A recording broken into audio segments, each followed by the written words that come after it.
Ladies and gentlemen, we are very, very honored to have here the producer, the author of the book that inspired this film, Arpad Szoczi here, who will also have some copies of his book for sale outside after the Q&A. Please welcome Arpad Szoczi.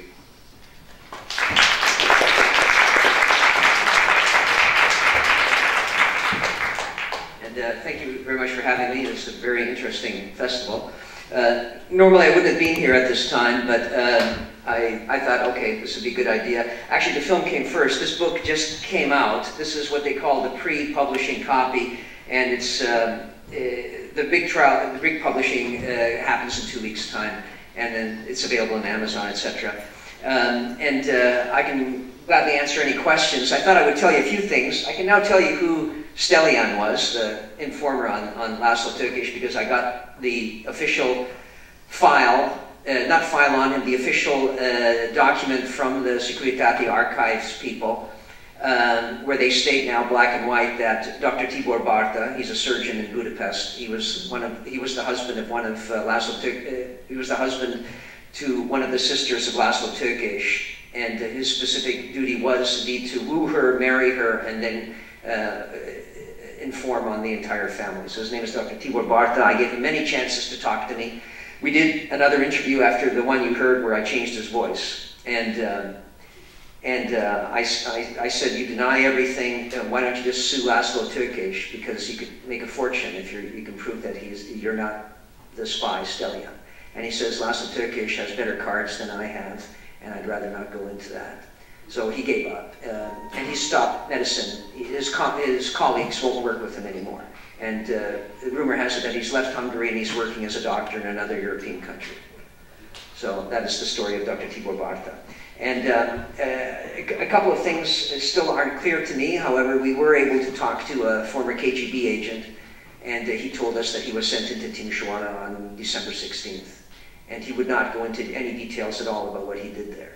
It was very interesting for me, and in the book, Gorbachev, I contacted Gorbachev twice. He didn't answer me the first time. The second time he did, and he told me that he loves my project. Unfortunately, he has no time to answer any of my questions. I asked him what was the role of the KGB, if any, in this, and he said it's all in my books, and I looked at all his books, and he doesn't talk about it at all. So that was kind of disappointing for me, but I put his letter in the book here, and I'll gladly answer any questions. I thought I might read 2 one-page excerpts from it. It might clear up a couple of things. Remember, the book just came out now. This is 2 years old now. But unfortunately, I was fortunate with this film. I won the Hungarian Film Award 2 years ago as Best Documentary Producer. And so I'll briefly read something here. First of all, there was a knife attack. Maybe you heard the one clip from Laszlo. He says, you know, they cut me here, things like that. His wife witnessed the entire thing. And I'll start a little bit here about that, and then we can go into one more excerpt, and I'll answer any of your questions. So I'll start here. 4 masked men burst in, all armed with knives. One of them made a beeline to Laszlo Tőkés and knocked the chair out from under him. Tőkés jumped up, and he and the couple who were visiting started wrestling with the attackers. Tőkés managed to knock the knife out of the hands of the first attacker, but was also slashed on the forehead doing so. Tőkés said that the attackers seemed to be surprised to see a visiting couple in their home. Probably they didn't pay attention, just saw or heard that I had closed the office door and thought that everyone had left, said Laszlo Tőkés. Meanwhile, Laszlo's wife Edith rushed to find her son Mate. In her book, Egymás tükrében, she said that the 4 men were dressed in black fatigues, just like commandos. They wore stockings over their heads and were armed with large knives. And Edith then rushed to her son Mate's room, but he wasn't there. Here's what happened next in her own words. I panicked because I thought that perhaps one of the attackers had gone for him, coming through the kitchen, thus getting to him first so that he could kidnap him. I then left Mate's room and went to the kitchen and found him standing on a chair. This is a 3-year-old boy, by the way. Through a window that was between the kitchen and the veranda, he'd been watching the fight. I took him in my arms and ran into the dining room which faced the street. I opened the window there and looked outside.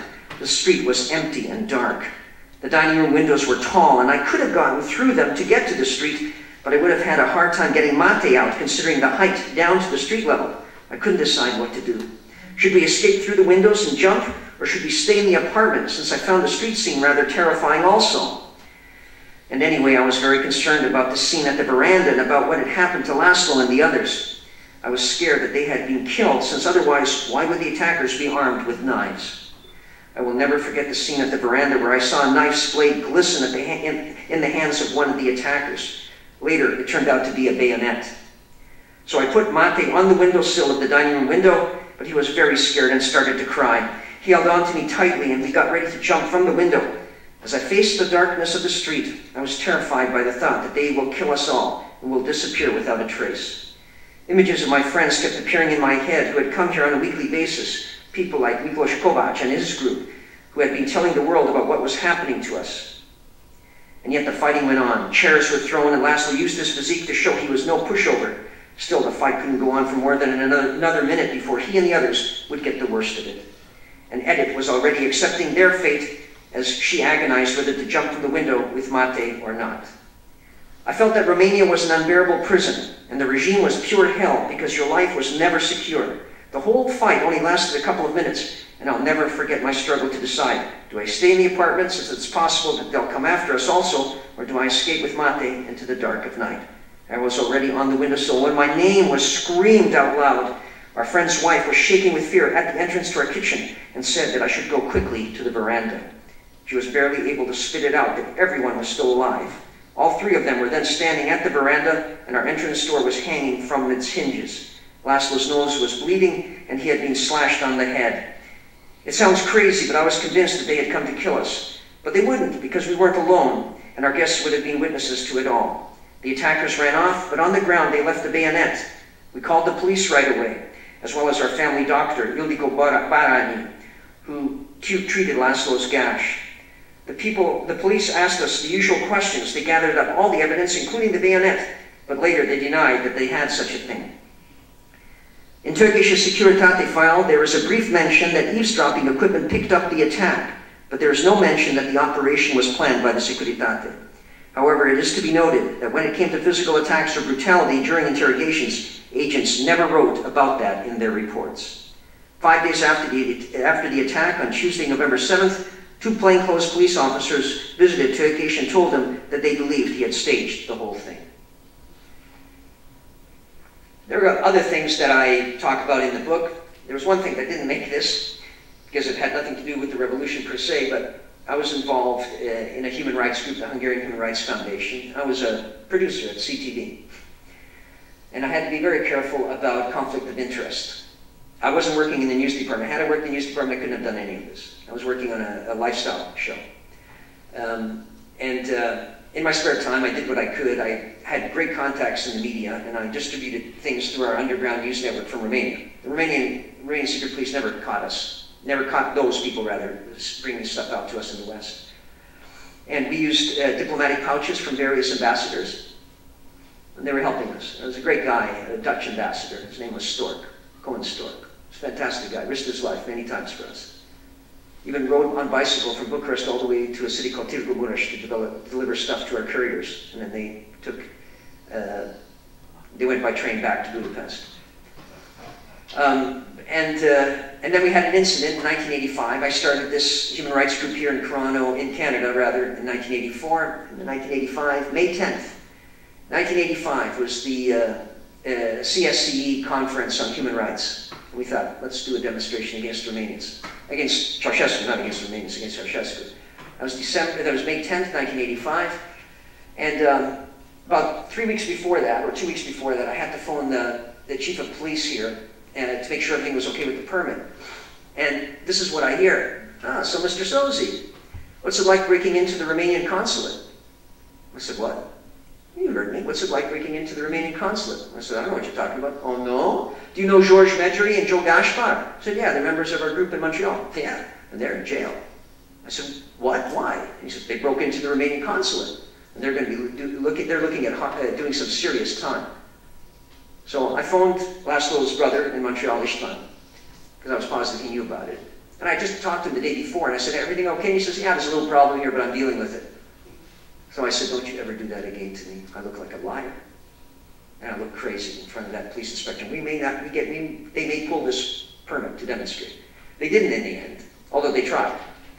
And I used the lawyer word and things like that, and they backed off. I'm not quite sure why we were allowed to, because just 3 months earlier, there was an Armenian-Canadian terrorist attack against the Turkish ambassador here. A security guard was killed.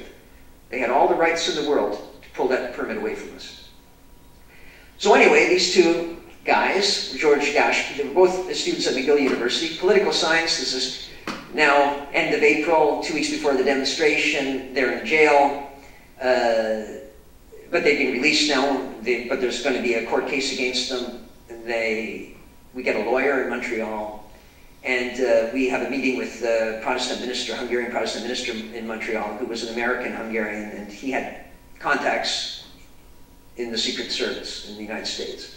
And apparently FBI agents had flown up to Montreal, and they wanted to see all the stuff that they had stolen. And these two guys had broken into the back of the Romanian consulate. It's 1 o'clock in the morning. They used a screwdriver, opened up the door, saw that everything was in boxes. Their main reason for doing this, aside from being drunk, was that they wanted to collect the videos of them, that the Romanians had been filming them doing demonstrations outside Romanian consulate in Montreal. They didn't find the videos, but they found lots of other things boxed. They just filled up one of their father's cars. He had a station wagon. George Medjugorje's father was a dentist. Wasn't at home that weekend.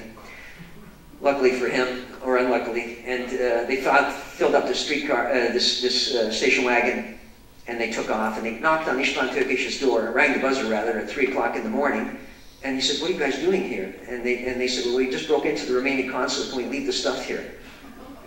And he said, "Jesus Christ, yeah, just leave it here, we've got to deal with this tomorrow."